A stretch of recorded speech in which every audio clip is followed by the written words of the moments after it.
Today we're going to do something a little bit different. We're not going to be using the pattern or the chart at all. We are going to dive straight into the fourth round because I think by now you may have just about got the gist of what the pattern involves. So you know what to do now. Get your cup of tea, cup of coffee, your hook and your crochet, and let's just get straight into it.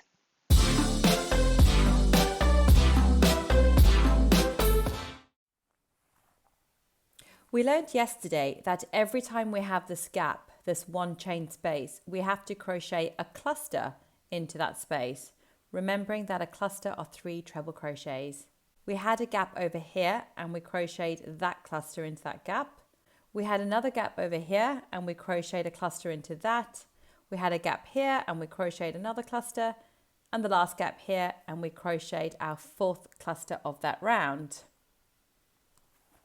So that would mean every time we have a new gap like this one and that one, we would always crochet a cluster of 3 treble crochet stitches into each of those spaces. So you would crochet a cluster of 3 trebles into those 2 gaps, those 2 gaps, and those gaps, and finally into those gaps. Remembering every time we crochet a cluster, we always need to follow it with a chain stitch. Remember, the tricycle moves along. Every time it moves along, it's a chain stitch.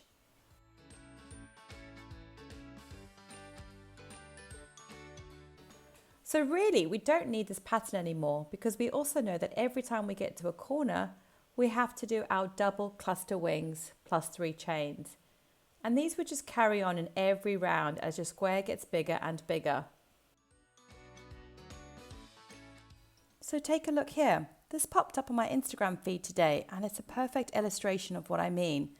This is a granny square blanket that is crocheted as one large blanket rather than lots of smaller granny squares.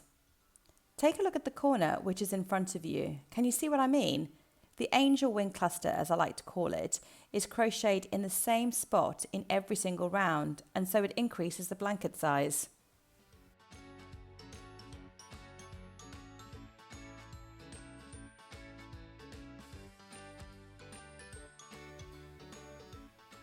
So every time you crochet a new round, you're going to end up with one more chain space, right? So that's one more gap. So once we finish this last round, we will have 3 chain spaces to crochet into. So we're going to have 3 gaps.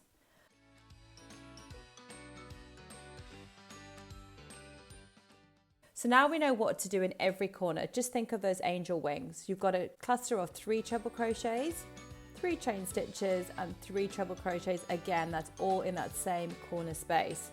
And every time we get to these gaps, we know that we need to crochet another cluster of treble crochet stitches. But every time we crochet a cluster of treble crochet stitches, we always need to do 1 chain stitch to move along to our next set of cluster stitches. That's really all there is to this pattern. So always think about your tricycle. When you've got your 3 wheels, it needs to move along by chaining 1. And when we get to the corner, we have our angel wings. So get your hook, your yarn and scissors, and I'll meet you again in a few seconds. So get your yarn and create a slip knot and put it on our hook. As you know, we go into the corner now and take our yarn to the back of our square. Yarn over and bring that yarn through the corner and go over 1 stitch. Okay, so now we're attached. So our new color is attached to our 3rd round, which is great. We need to chain 3. So go ahead and do that. Then you've got to do 2 trebles, and that will finish off our first cluster of stitches in the corner. So you know what we're doing in the corner now. Just keep thinking of those angel wings. So after this cluster, it's 3 chain stitches and then another cluster of 3 treble crochets, always into the same space.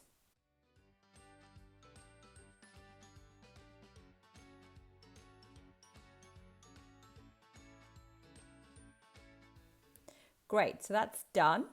Now I need to do 1 chain and then another cluster in there. Now that that's done, I chain another stitch as I finish my cluster, so the tricycle moves along. Every time you finish a cluster, you've got to do a chain stitch. And now I'm going to do another cluster of 3 trebles. So remember I said earlier, you're always going to do an extra cluster for every round that you create. So have a look here. We had 1 cluster in the second round, and now we have 2 clusters. And every time we do another round, we get an extra cluster of stitches.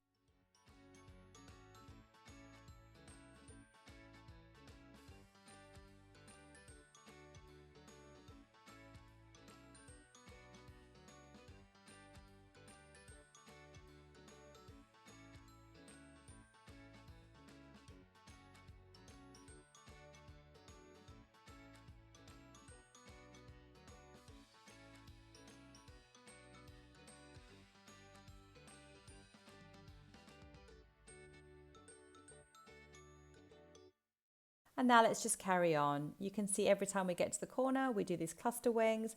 And every time we have these spaces, we just do 1 cluster of 3 trebles, always followed by 1 chain stitch.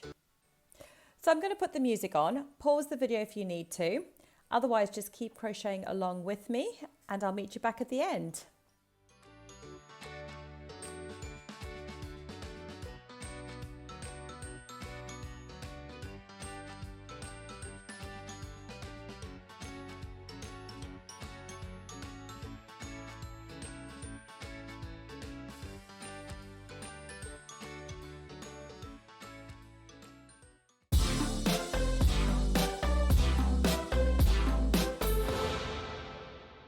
And welcome back. So I've done my cluster now. I just need to do 1 chain stitch and then my final cluster into that gap. So let's do that now together.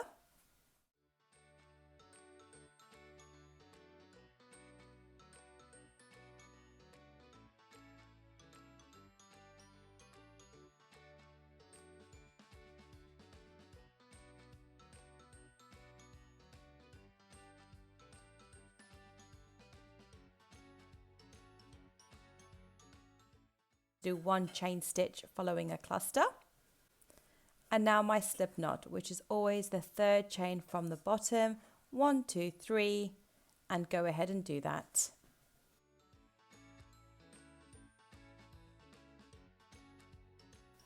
Yarn over, go through 1 and 1 again, and there we go. Cut your yarn and weave through the ends. Do stay tuned though, as I'll just speed up the weaving part and I'll get back to you.